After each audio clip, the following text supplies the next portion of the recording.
and the Clinton campaign. So GOP lawmakers have been trying to learn more about that matter. So expect them to raise more concerns and dig deeper into this in 2018, Pam. All right. Mani Raju, thank you so much. And joining me now, Ron Brownstein, CNN senior political analyst and senior editor for The Atlantic, Paris Denard, CNN political commentator and former director of Black Outreach in the George W. Bush administration, and Michael Nutter, CNN political contributor and former mayor of Philadelphia. Gentlemen, great to see you. Thanks for coming on. Ron, Good morning, Pam. Good morning. Let's start with you. Here we are, day after Christmas. President Trump said he wants to get back to work at Mar-a-Lago, focus on his legislative agenda. Yet here he is tweeting about the dossier and calling the FBI tainted. Why? This is the work.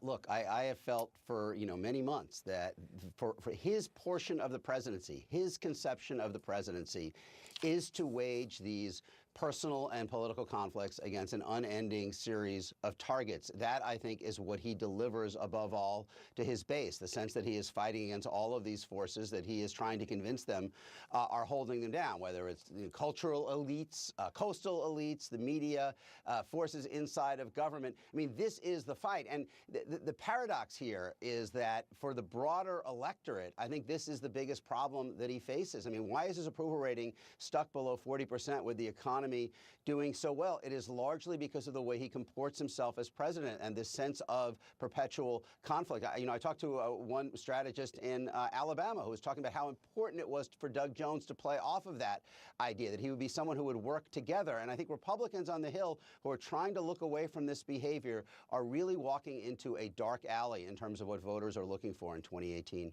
Paris, do you agree? Do you agree that this behavior, tweeting about things like the dossier of the FBI, is what is hurting the president and his approval ratings and could hurt Republicans in the midterms? Absolutely not. I think the American people know exactly the type of man that the president is. He is a man who speaks directly to the American people without the filter of the different media sources that tend to not focus on the positive things that he's doing. His Twitter account is something that he uses, and it is an effective tool. The president believes... But why is he randomly tweeting about the dossier and the FBI the morning after Christmas? And by the way, we have been focusing on his accomplishments in this show, but go ahead. I wasn't talking about this show, Pam. I think you're doing an excellent job today. But I think that what the president is doing is focusing on the things that are both good and both bad as it relates to his administration. Something that is bad is this dossier. If you listen to Mano, let me translate everything that Mano tried to say. There is no Russia collusion. The FBI special investigator Mueller did not have anything in his initial findings that tied the Trump campaign or the Trump White House to Russia. So no, hold on. Sorry, Paris. I have to jump in here. He was saying that they haven't. None of these charges stemmed from the dossier. He did not say that there is no evidence of possible collusion between the campaign and Russia. Speaking for my colleague, I heard him. He didn't say that.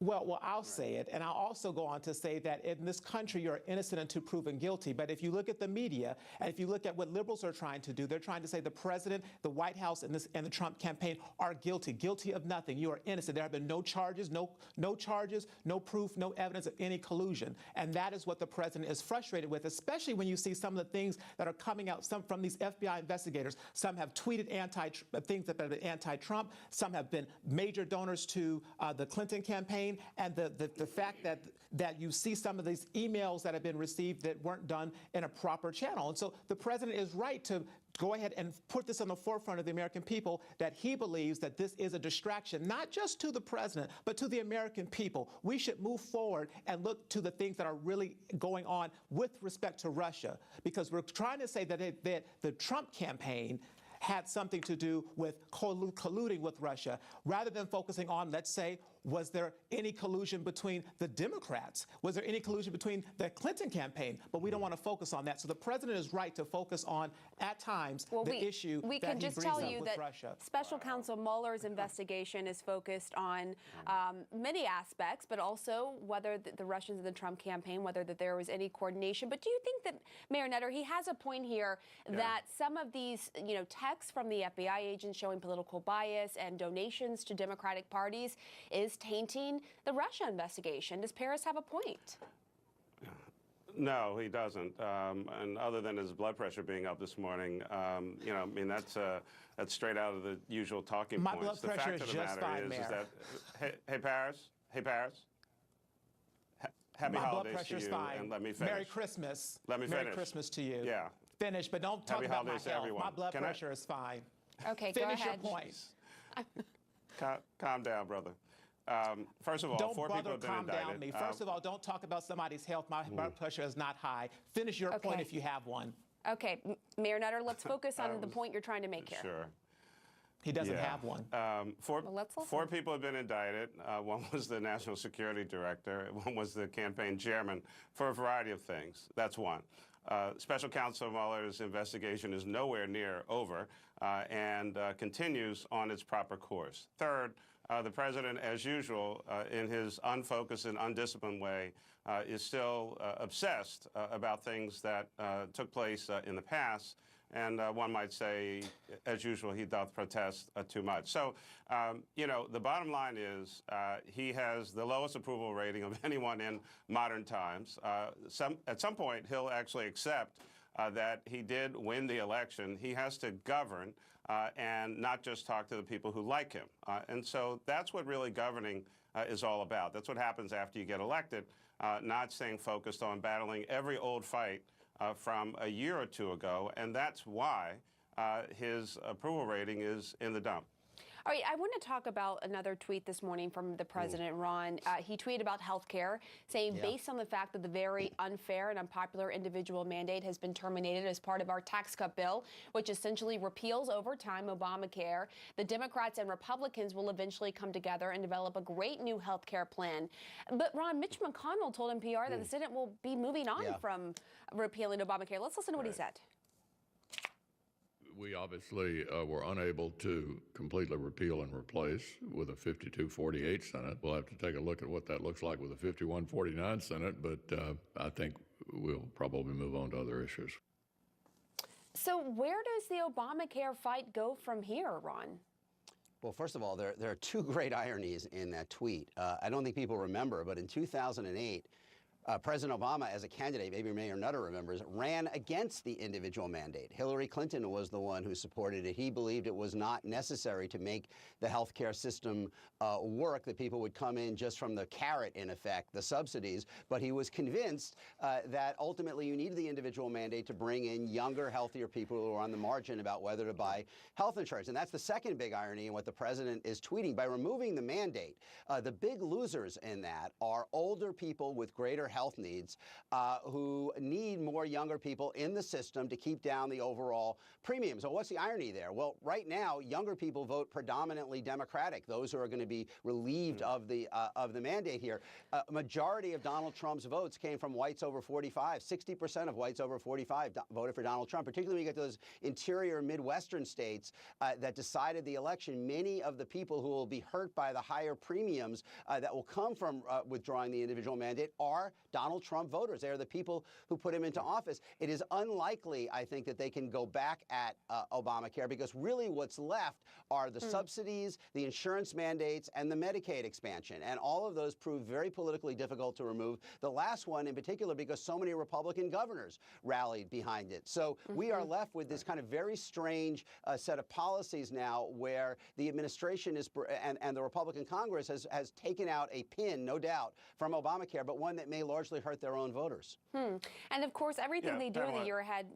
Go ahead, Mayor Nutter. Just, I mean, you would think after the disaster of a couple times by the Republicans for full repeal and replace, politically going into 2018, you would think the last thing that any of them would want to do is go back to the disaster of earlier 2017. So I think Leader McConnell is trying to give the president some indication that, yes, we're going to move on maybe to some things that Democrats and Republicans can agree on, like infrastructure and other things that Americans really care about, and put some more people back to work. And the president has also said that he hopes there will be a bipartisan effort to focus on infrastructure. But Paris, I want to give the final word to you. Sure. Go ahead. Oh, look.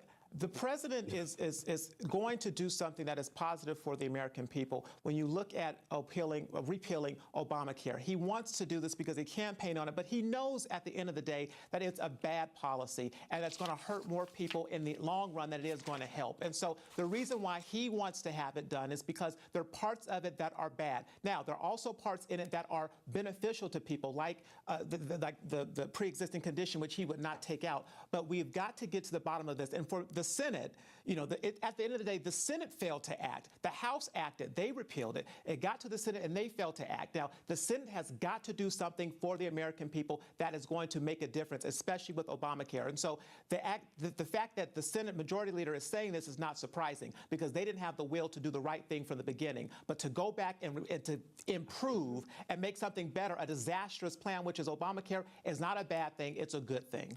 Just really quickly, Ron, just very, very quickly. So they repealed the individual mandate. What's going to happen to health care now? I mean, isn't that a crucial part of Obamacare? What's going to happen now? People have to understand there were two components of Obamacare. One was expanding Medicaid, which is unaffected by the change in the individual mandate, and that was where most people ended up getting coverage. The individual mandate has to do with the individual insurance market. And as I said, the long-term effect of pulling this out will presumably be to have fewer, younger, healthier people in the system. It will tilt more toward older, sicker people.